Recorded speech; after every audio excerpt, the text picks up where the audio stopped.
Welcome to my 10-part video series titled The Year 6000 and Deciphering Revelation Using the Torah. This is video 1 of the series. We are going to first discuss a book that most believers ignore or reject, but it is the most fundamental book in understanding everything regarding the New Testament and book of Revelation, and it is the Torah of Moses. It's what makes this video series unique and different from anything you've probably ever heard anywhere else, because I discuss Revelation in the context of the Torah, the foundation of everything. In the Torah is also the knowledge of the year 6000, which is the most important year in the history of all humanity. The people of Judaism that keep Torah already know and teach regarding the year 6000, and even have a count from the year of creation, the AM year, that leads to the year 6000, which according to the rabbis of Judaism is when the Mashiach must appear. However, the official Jewish AM year from creation is in error and is behind 213 years. I will discuss this in greater detail in video number 4. So, the Jews actually already know the Mashiach comes in the year 6000, but most do not realize it is actually his second coming, not his first coming. The year 6000 has been taught for thousands of years and is found in many ancient texts, even outside of Judaism. But many people and believers do not know about the year 6000 because they do not know the Torah nor its appointed times. And many people have also been deceived by a lie that the earth is billions of years old, which blocks them from understanding and also preparing for the year 6000. And many believers have also misinterpreted the scripture, "No one knows the day nor the hour," which I will clarify in video number 4. All of human history can truly be summed up to less than 6,000 years using the genealogies and timelines of the Bible, which is a true historical book.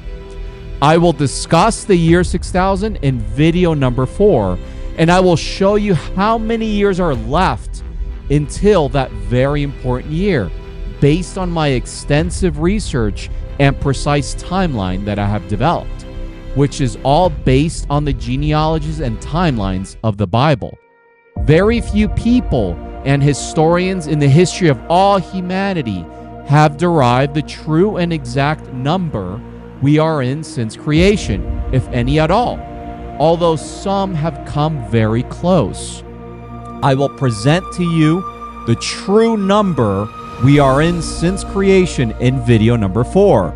This information is extremely valuable, and once you understand how close we are to the year 6000, then everything that is now happening in the world will make a lot more sense. But first, we will discuss the Torah.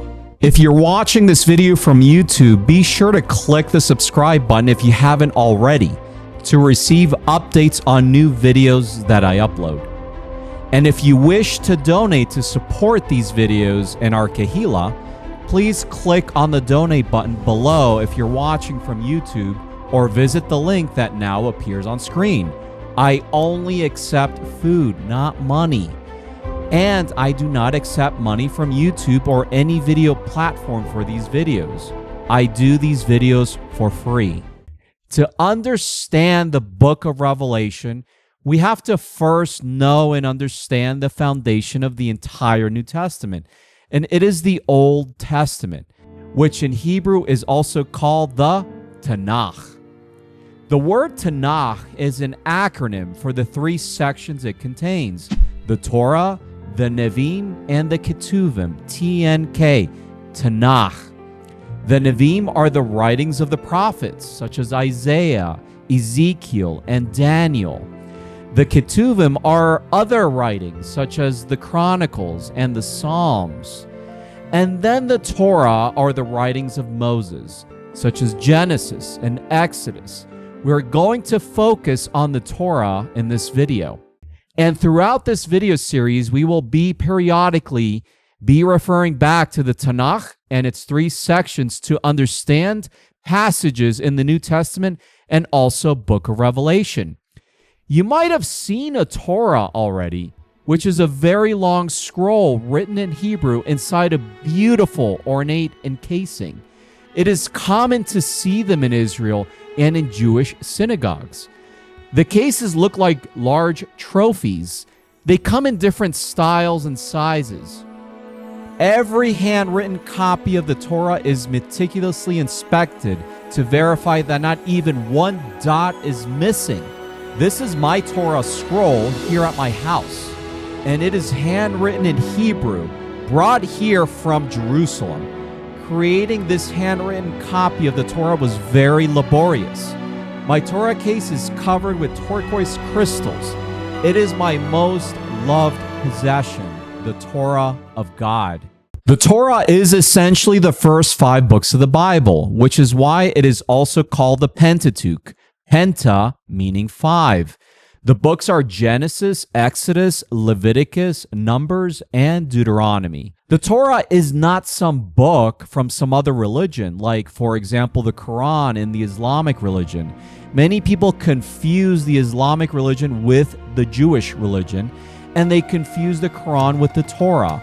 They are 2 different religions and 2 completely different books. Some people even think Arabs and Jews are the same thing. There is much ignorance. The Torah contains the real words that came from the mouth of the living God on Mount Sinai and is inside everyone's Bibles, both Protestant and Catholic Bibles. The Torah itself is actually already part of Christianity, although many believers ignore or reject its commands. But almost all Protestants and Catholics do know the general story of Genesis and Exodus in the Torah. Everyone has a copy of the Torah in their own Bibles and in their own language. It is actually the most printed book in the world and the book that has been translated into the most languages, along with the other books in the Bible. So you don't even need to know Hebrew to read the Torah. Just read it in your own Bible, in your own language, starting in Genesis. The Jewish Torah is in fact the original Bible before there even was a New Testament and Book of Revelation. In the beginning, God began to create the heavens and the earth. Genesis 1:1. That is the first sentence in the Torah. It's in everyone's Bibles. But many Protestant and Catholic believers ignore the Torah or reject it because they think that it's an old law that is now abolished that we no longer need to know and obey, not understanding that the Torah is the foundation of all the truth of God and the entire New Testament, and it is the key to understanding the Book of Revelation. I even did a test to see what people think about the Torah in Christian groups on the internet and created the following post. The Torah has not been abolished and it is still required to be obeyed. And take a look at these responses I received. Just these few responses pretty much summarize the general consensus of most Protestants and Catholics throughout the entire world regarding the Torah. And many of them actually despise people that teach the Torah. In summary, they think we don't need the Torah, so they never bother to study it. And this is precisely the problem, because when you reject the Torah, you not only reject its commands that all reveal what is good and evil, but you also reject its appointed times that all reveal when the events of the Book of Revelation must happen, which includes the knowledge of the year 6000. So by rejecting a book they need to know, they unknowingly blind themselves and also bring destruction upon themselves. Because anyone who rejects the Torah and does not obey it will be destroyed at the return of Yeshua. Yeshua will tell many believers, "Depart from me, you workers of anomia." Anomia means without Torah in Greek. As such, these appointed times found in the Torah are crucial to understanding revelation and knowing when those events must happen. These are the set-apart times of God, such as Pesach, Shavuot, Yom Teruah, Yom Kippur, Sukkot, and the Shabbat. I will teach you these sacred times and correlate them with the events of the first and second comings of Yeshua and the book of Revelation. These sacred times are essentially the appointed times of this entire earth, from beginning to end, from the time it was created to the time it will cease to exist. 7,000 years total. And they lay down the entire plan of salvation for all humanity on this temporary earth throughout its 7 millennia that it was appointed to exist, each covering an important aspect of the general plan of salvation of God, with the goal for the inhabitants of this current earth to arrive at the New Jerusalem in the new heavens and new earth that God will create, which is the true promised land and the final and permanent destination of all those who believed and obeyed God on this earth. Whereas those who did not believe and did not obey will cease to exist along with this earth. On Pesach, at the first coming of Yeshua, we have the forgiveness of sins with the death and sacrifice of Yeshua. At Hag Hamatzah, we remove sin. On Shavuot, we receive the anointing. On Yom Teruah, the 7 trumpets of God are blasted at the return of Yeshua. On Yom Kippur is the gathering of the people of God, which is commonly called the rapture. These are some examples of the sacred times of God. I am going to teach you the sacred times of God found in the Torah of Moses in video number 3 in this series. And these sacred times are based on a lunar calendar established by God from the beginning. I'm going to teach you this lunar calendar in the next video, and then the appointed times of the Torah in video number 3, so you can truly understand Revelation and the events of the second coming of Yeshua. These are not teachings you're going to find ordinarily in the Protestant and Catholic churches, because they all discard the Torah.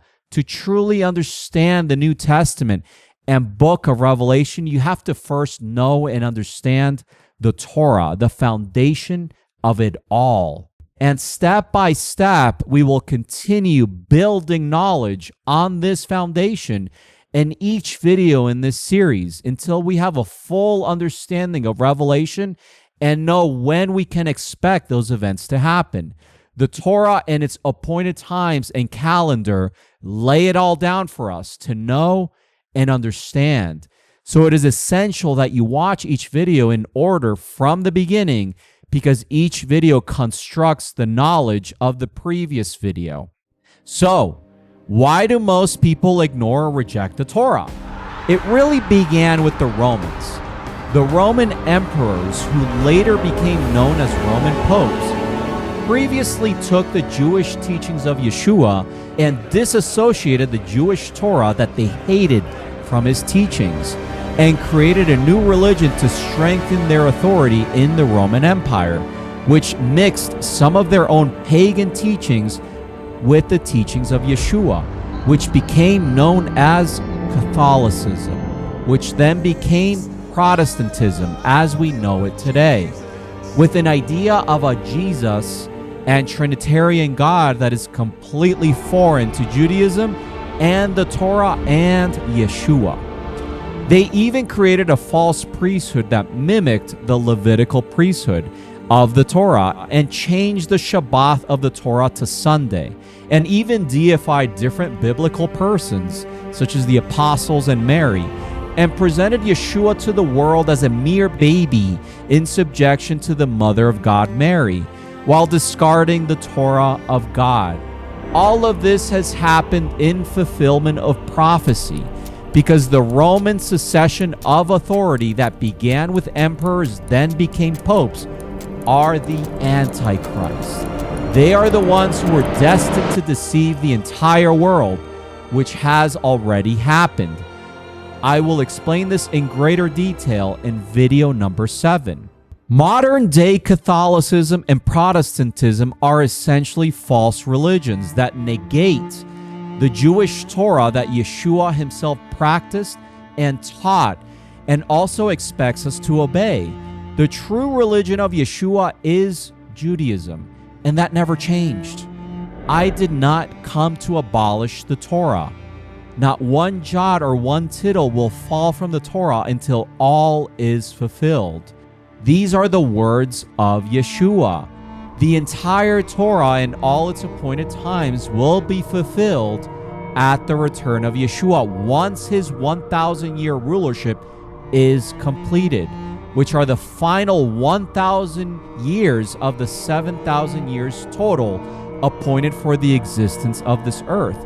Then and only then all the written Torah will be completely fulfilled and will pass away, because its appointed times correspond to this earth, and it will no longer be necessary in a new heavens and new earth where everyone will be righteous and will already have the Torah of God written in their inner minds. And many believers have also misunderstood the writings of the Apostle Paul. Paul was a son of Israel, also from the tribe of Benjamin, and a Pharisee, and was taught the entire Torah by the Rabbi Gamaliel. He merely summarized and simplified his own writings so that his Gentile audience could easily understand what he was telling them, because they weren't raised in Judaism to know the Torah and what God expected from everyone. In reality, everything the Apostle Paul taught came from the Torah. This is why he also said, do we then nullify the Torah by our belief? No, we uphold the Torah. The Apostle Paul actually taught the Torah and obedience to it. When Paul told his audience that murderers and thieves will not inherit the kingdom of God, it wasn't because he thought that. It was because the Torah commanded it. You shall not murder, you shall not steal. Even in the book of Acts, when the Gentiles were told not to eat blood, it wasn't because the apostles thought that. It was because the Torah commanded it. You shall not eat blood. It is actually one of the oldest commands in the Torah that God gave humanity even before Moses. When Noah came out of the ark, God gave him and all humanity permission to now eat animals, with one condition: do not eat its blood. This command was never just for Noah, or not just for Israel. It was for all humanity. That is why the apostles repeated it in the book of Acts, because it came from the Torah for all humanity. And so, essentially, Yeshua and all the apostles taught Judaism based on the Torah of Moses. It was never abolished. It was the Romans who discarded it and taught the world to do the same in their new religion, which has influenced the entire world. And that explains why many Protestants and Catholics today have no idea about the Torah and do not even know its most basic commands, such as abstaining from blood. Most believers have misunderstood and have been deceived, and have discarded the most foundational aspect in understanding Revelation and the New Testament, and it is the Torah. So as you continue watching this series, it will slowly become more apparent that almost everything you've been taught is a lie. My recommendation is to unlearn everything you've been taught by the mainstream Protestant and Catholic churches, and watch these videos with the mentality of a child, ready to learn. And also remember, Judaism is an ancient religion, thousands of years old, even before Yeshua appeared, and practiced by millions of people all around the world. It is not a cult. It is a solid foundation, and it is the religion Yeshua practiced, and the one we must also practice. in the context of the belief in him, which is also what made his Judaism different than the one practiced by the Pharisees, because he had belief and, more importantly, love, which is where they lacked. Belief and love are the weightier matters of the Torah, more than wearing tzitzit and affixing mezuzot on the doorposts. Love God with all your inner mind. Love your neighbor as yourself. These commands are in the Torah and came from God before Yeshua. They are not new commands given by Yeshua. I will explain more about how the Torahless Roman Catholic religion has deceived the entire world in video number 7. And this disassociation of the Torah from the teachings of Yeshua is what blinds most believers, never really understanding when the events of the book of Revelation must happen, according to the appointed times of the Torah and its calendar. They erroneously think that the second coming of Yeshua and the events of the book of Revelation can happen at any time, not understanding that they must happen according to the appointed times of the Torah. And without knowledge of the Torah, it is impossible to truly understand the New Testament and book of Revelation, which is why Paul said, you have in the Torah the embodiment of knowledge and truth. So where did the Torah come from? In summary, as part of the entire plan of salvation for all humanity, God wanted to first establish a new nation set apart from all other nations that he himself planted with signs of power in a land he chose and determined its boundaries, and appear to them and verbally give them a good and wise law to be governed by, to serve as an example to all other nations of the earth. And in that law also give appointed times that this nation should observe, like holidays, which would wisely and secretly largely establish the appointed times of this entire earth for all humanity.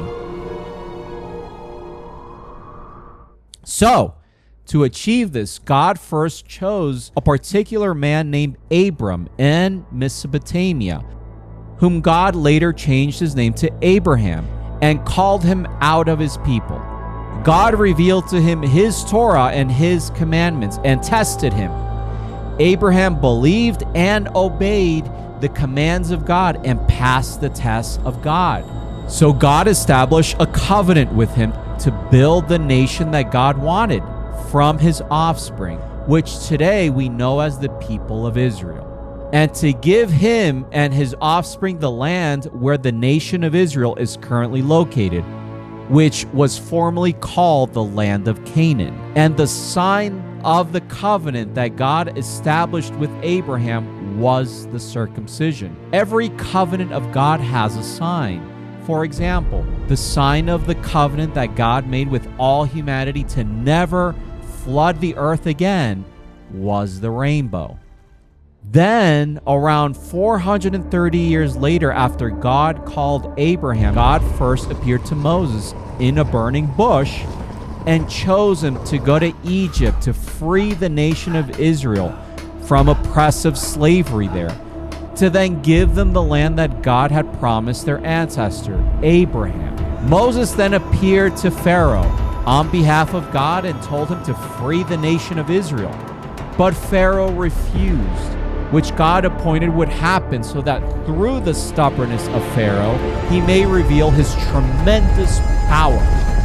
So God then, with his power, struck Egypt with severe plagues to force Pharaoh to free the nation of Israel. But plague after plague, Pharaoh still refused to let the nation of Israel go, as God had appointed would happen.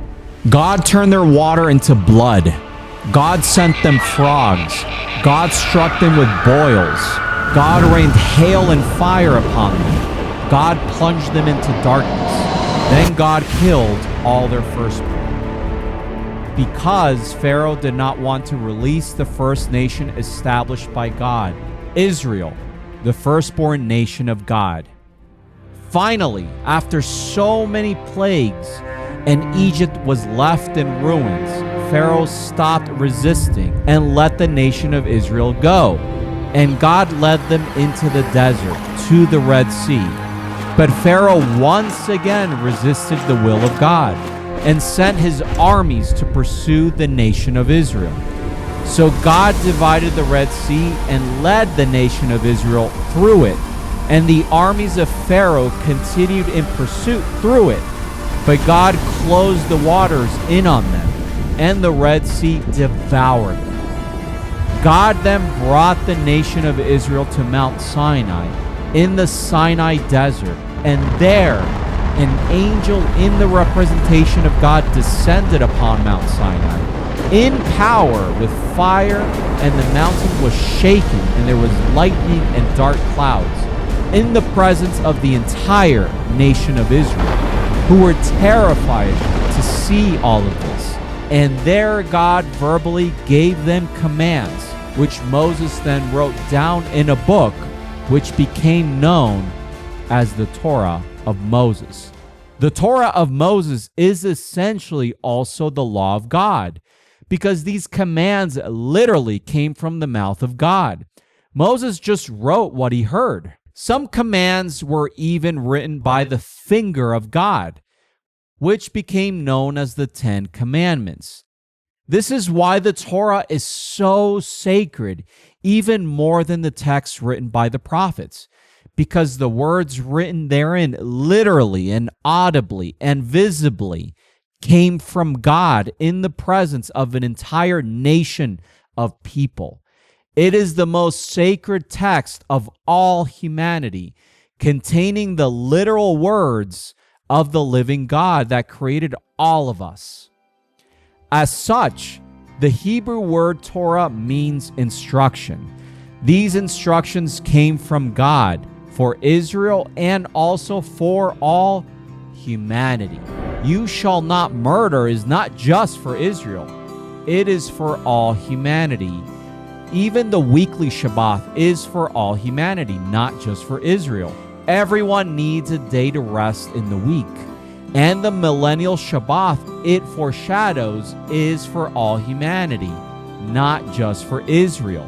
Israel was only meant to serve as an example to all humanity. And God intended all humanity to learn from Israel and its law and admire it and put it into practice also. God verbally gave them commands that revealed everything that is good and evil, which Moses wrote down in the Torah, such as do not steal, do not murder, do not gossip, open your hand to the poor, forgive debts every 7 years, love the foreigner as yourself. And God gave them commands to set them apart from everyone else, such as you shall wear tzitzit. The tzitzit are blue fringes you commonly see Jews wear in a four-cornered garment called a talit. It is meant to remind us to obey the commands of God and also to set us apart to let other people know that the person wearing them believes and obeys the Torah. Yeshua wore them, and God expects us all to wear them also. Here are my tzitzit. You shall affix mezuzah. The mezuzah are objects that contain a parchment with the words of God in them. Anytime you go to a Jewish home, you will commonly see a mezuzah affixed to the side of the door. God expects all of us to put mezuzah on our doorpost. It's not just for Israel. It's for all humanity. It sets apart our homes and lets people outside know that people that believe and obey the Torah live inside that home. And it also reminds us again to obey the commands of God. And God also gave them appointed times and feasts based on a lunar calendar, which Moses also wrote down in the Torah. These appointed times and feasts aren't just ordinary ceremonies, but they came from God, and based on the events of the first coming of Yeshua, we have come to understand that they dictate when the events of the first coming and second coming of Yeshua must happen. For example, Yeshua died in the exact moment the Torah commanded that the Passover lamb had to be killed, in the 14th day of the first new moon. Then Yeshua was resurrected 3 days and 3 nights later, in the exact moment the Torah commanded that the first fruits of barley was to be offered. Were these coincidences? No. The appointed times of the Torah established when the events of the first coming of Yeshua had to happen, 1,490 years before Yeshua was anointed. This is incredible. The Torah was really meant to point to Yeshua. And then at the second coming of Yeshua, his angel will blast the trumpets that the Torah commands to blast on the first day of the 7th new moon. This is why the second coming of Yeshua is associated with the blast of trumpets. Is this another coincidence? No. Yeshua returns to continue fulfilling the appointed times of the Torah.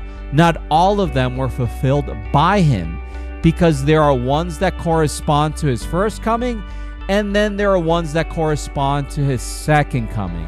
This is why the appointed times of the Torah are divided in two main groups, the ones of the spring and then the ones of the autumn.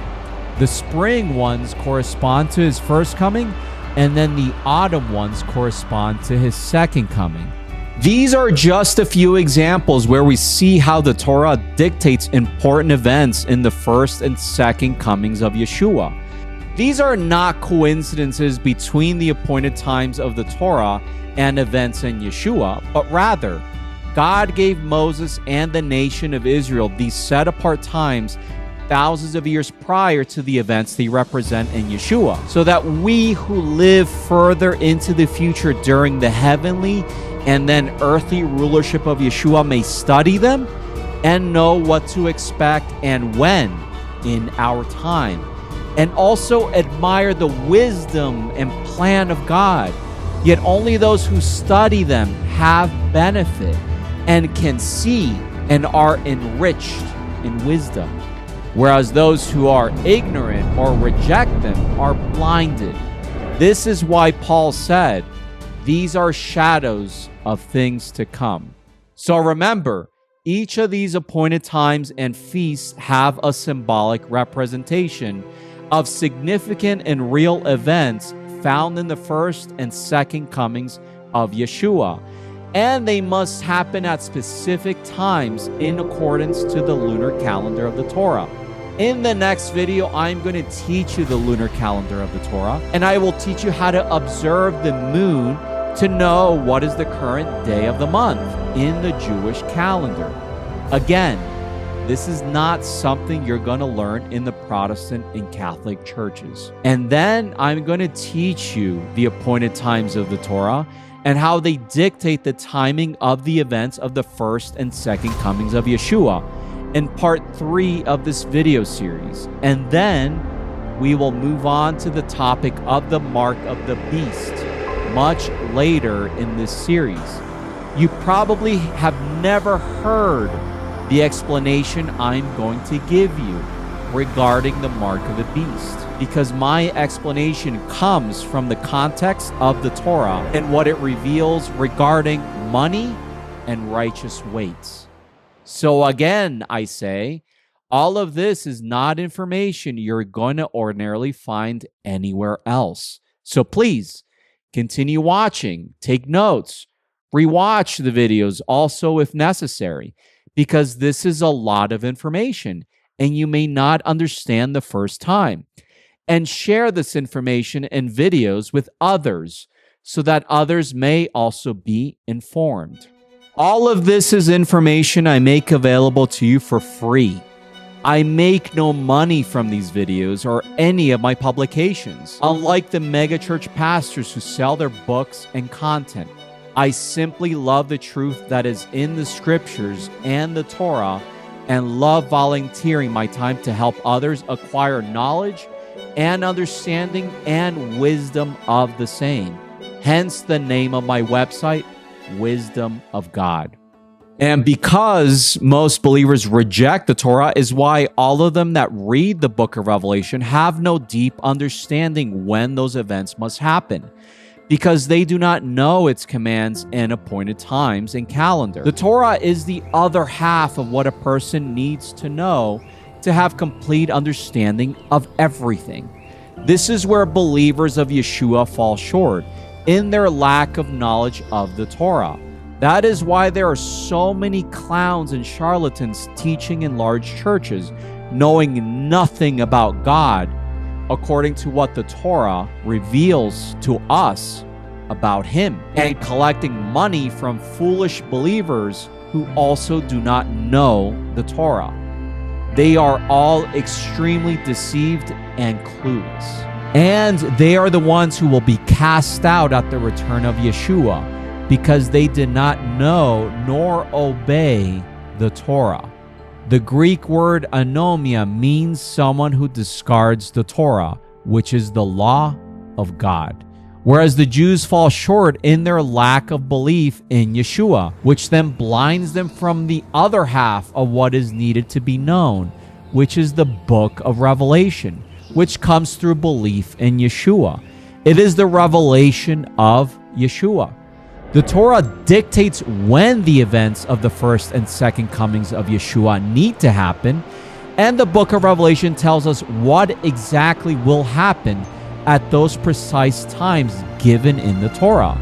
The Torah says, blast the trumpets on the first day of the seventh new moon, and the book of Revelation tells us that it will be 7 trumpets, and what will happen with each trumpet blast. Both sides are necessary to know everything. Knowledge of the Torah and knowledge of the book of Revelation, which comes through belief in Yeshua. The Jews know the Torah well, but they do not know Revelation because they do not believe in Yeshua. So to them, the appointed times of the Torah are merely just ceremonies that Moses passed down to them. And the Protestants and Catholics know the book of Revelation well, but they do not know the Torah because they discard it as an old, irrelevant law. So to them, the events of the book of Revelation are merely just events that must happen at some unknown time in the future, not knowing that they are events that must happen at precise times prescribed by the Torah. I am going to teach you both to give you the full understanding of everything. The book of Revelation in the context of the Torah of Moses. You will know what will happen and when, having knowledge of both. The content of these videos is also found in greater depth in written form on my website, wisdomofgod.us. Go to teachings and search for the titles I've just indicated right now. Or if you're watching from YouTube, click on the links in the description below. This video is also available in Spanish at sabiduriadedios.com. I've also provided a link to the Spanish version in the description below. And finally, whatever questions you have, feel free to drop a comment or send me a message from my website, or directly send me an email at the address I've just indicated. May God grant you wisdom and understanding in the name of Yeshua.